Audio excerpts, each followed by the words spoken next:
Hace unas semanas atrás analizamos el teclado mecánico True Cada, el cual nos ofrecía unas excelentes prestaciones a un precio bastante contenido. Por eso es que el día de hoy les traemos el mouse que acompañaría perfectamente a este teclado. Se trata del modelo Laban, el cual nos ofrece un sensor orientado de lleno al ámbito competitivo. Sin más preámbulos, comenzamos.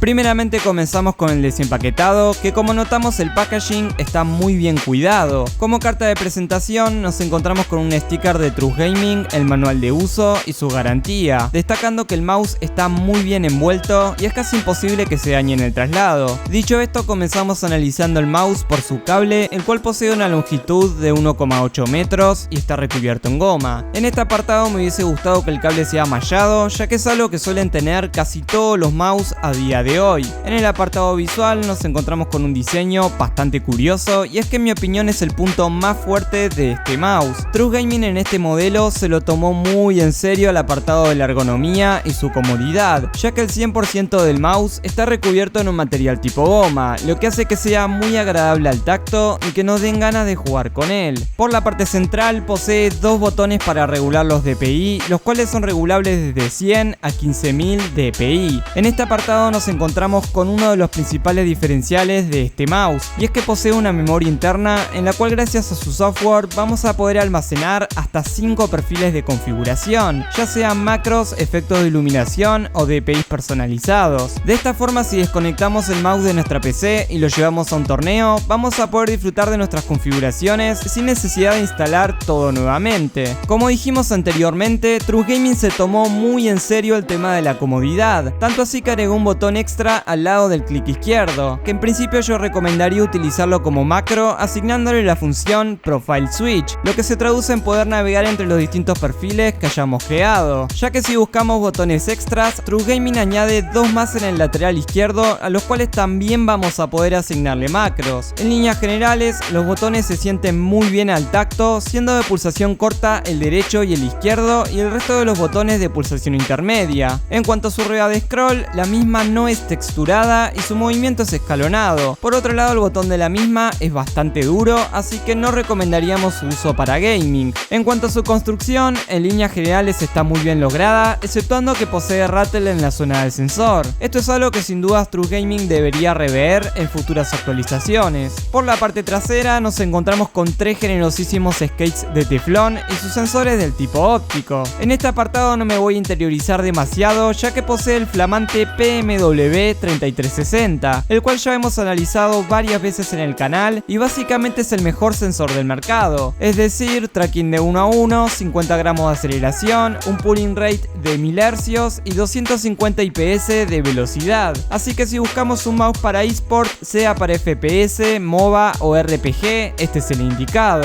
Dicho esto, vamos a centrarnos en el tipo de agarre que recomiendo para este mouse. Para ello vamos a repasar sus medidas, las cuales son de 12,8 centímetros de largo por 7 centímetros de ancho y 3,9 centímetros de alto. Por último, su peso es de aproximadamente 113 gramos. Si bien en su página web True Gaming nos anuncia que el mouse está orientado a agarres del tipo palma, esto es algo que tenemos que tomarlo con pinzas, ya que básicamente va a depender del tamaño de nuestra mano. En mi experiencia, que poseo mano grande y uso un agarre del tipo palma, realmente no me sentí muy cómodo con él, más que nada porque en la parte inferior la joroba se aplana demasiado, lo que hace que mi palma apoye en el mousepad y no en el mouse como debería, quitándonos velocidad en el deslizamiento y comprometiendo nuestra comodidad. Entonces, ¿cuál es mi recomendación de este mouse? Si tenemos un tamaño de mano mediano, nos vamos a sentir cómodos con los tres tipos de agarre. En cambio, si tenemos manos grandes, lo hemos recomendado para agarres del tipo garra o de punta de dedos. Evidentemente, al poseer una ergonomía tan trabajada, únicamente es compatible con diestros. En el apartado de la iluminación, la misma es RGB direccionable y posee configuración vía software, pudiendo seleccionar entre los clásicos efectos respiración, estático, arcoíris, etc. Mientras le dejamos de fondo los efectos de iluminación, vamos a pasar a darle nuestra conclusión, y para ello empezamos hablando de su valor, el cual oscila entre los 2.200 a los 2.500 pesos argentinos, que si bien puede que no sea el mouse más económico del mercado, tenemos que tener en cuenta que nos ofrece el mejor sensor óptico, una ergonomía que hasta el momento diría que no la he visto en otros mouse, una una memoria interna muy útil y un software muy completo, posicionándose como una propuesta sumamente interesante en el sector de los mouse high-end. No podría decir que es mejor ni peor que otros ratones de su segmento, sino que es un mouse que a la hora de realizar nuestra compra deberíamos de tener en cuenta. Luego ya queda en cada uno saber qué valor estamos dispuestos a pagar por las prestaciones extra que nos ofrece cada modelo. Hasta acá el video. Si les gustó el análisis pueden apoyarnos con un like, compartirlo con sus amigos y suscribirse al canal. Les recordamos que hace poco inauguramos nuestro grupo de PC Gamers en Facebook, donde compartimos esta gran pasión que nos une. Así que también les vamos a dejar el enlace en la descripción y los esperamos ahí. Les dejamos un saludo y hasta un próximo video.